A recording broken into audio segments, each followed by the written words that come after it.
हे हरि, मेरा मन, मेरा संगीत, मेरा जीवन, सब कुछ आप में ही समाया हुआ है। यदि नारद की तपस्या नहीं टूटी तो एक दिन उसे मुझसे भी महान घोषित कर दिया जाएगा। शीघ्र ही कामदेव को भेजो, केवल वही उसकी तपस्या भंग कर सकता है। ऋषिवर, इस तपस्या से आपको क्या प्राप्त होगा जब जीवन ही अधूरा हो? क्या आपने कभी अपने जीवन साथी की कल्पना नहीं की? उसकी आंखों की भाषा, उसके स्पर्श की मधुरता। आपके पास ज्ञान है, भक्ति है, पर क्या आपको परिवार नहीं चाहिए? मैं आपको पुत्र का सुख दे सकती हूँ। आपकी आत्मशक्ति इतनी प्रबल है कि देवलोक की राज सुंदरियां भी आपके चरणों में समर्पित हो सकती हैं। नारायण विग्रहवान धर्मः।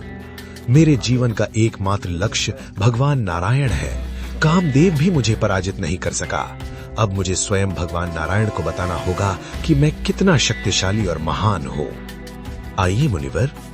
प्रभु, आज मैं वैकुंठ एक महत्वपूर्ण समाचार लेकर आया हूँ। कहो नारद, किस उद्देश्य से आए हो? प्रभु, आज मैंने कामदेव को परास्त कर दिया। वो मेरी तपस्या भंग नहीं कर सका। ये तो अत्यंत शुभ है नारद। तुम्हारी सफलता पर मुझे प्रसन्नता है। लगता है प्रभु भी मेरी उपलब्धि से ईर्ष्या कर रहे हैं। आखिर मैं इतना शक्तिशाली जो बन गया हूँ। मुझे एक आवश्यक कार्य के लिए जाना होगा। अवश्य नारद, जाओ। देवी, मेरे भक्त के मन में अहंकार उत्पन्न हो गया है। प्रभु, इसका समाधान क्या होगा? मेरी माया, और यही माया आगे चलकर रामावतार की भूमिका बनेगी। वाह, कितना सुंदर महल है। इसकी भव्यता तो अद्भुत है। अवश्य ही हमें इसके विषय में जानना चाहिए। स्वागत है मुनिवर। आज राजकुमारी विश्व मोहिनी का जन्मोत्सव है। अच्छा, तो मुझे भीतर अवश्य जाना चाहिए। ऐसी अनुपम सुंदरी जिसकी एक झलक संपूर्ण संसार को मोहित कर सकती है। सावधान, महाराज पधार रहे हैं। जो पुरुष ज्ञान, भक्ति, पराक्रम और सौंदर्य में सर्वश्रेष्ठ होगा वही इस कन्या के योग्य कहलाएगा।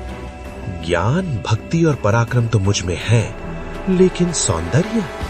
विश्व मोहिनी का विवाह केवल विश्व मोहन से ही संभव है, और इस संसार में भगवान नारायण से अधिक सुंदर कौन हो सकता है? यदि किसी प्रकार मुझे उनका रूप मिल जाए तो मैं इस कन्या से विवाह कर सकता हूँ। अब विलंब नहीं करना चाहिए। मुझे तुरंत भगवान नारायण को स्मरण करना होगा। हे प्रभु, शीघ्र प्रकट हो। आपके इस भक्त को आपकी सहायता की आवश्यकता है। कहो नारद, किस कारण से मुझे बुलाया है? प्रभु, यदि ये कन्या मेरे भाग्य में है तो कृपया मुझे अपना दिव्य रूप प्रदान करें। निश्चित ही नारद, तुम्हारी इच्छा पूर्ण होगी। संपूर्ण ब्रह्मांड का कल्याण हो।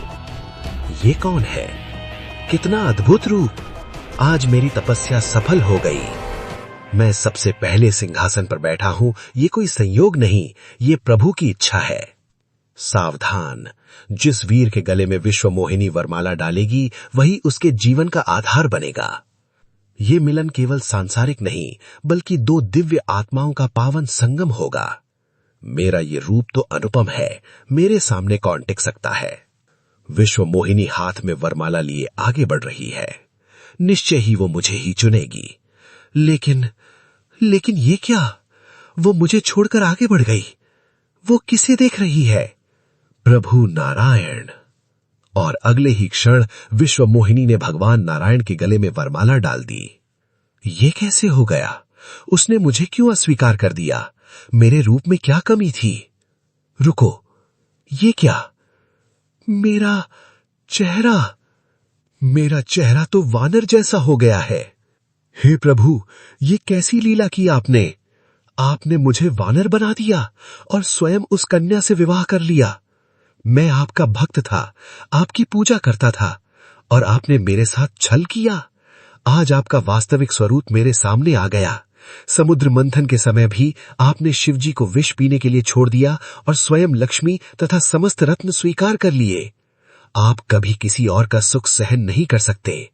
अब सुनिए, ब्रह्मापुत्र नारद का शाप। जिस राजकुमार का रूप धारण करके मुझे छल किया गया है, आपको उसी रूप में पृथ्वी पर जन्म लेना होगा।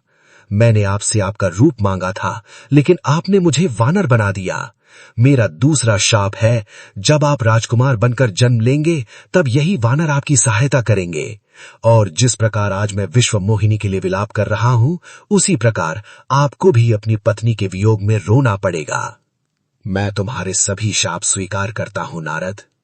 प्रभु, मैंने क्रोध में ये क्या कर दिया?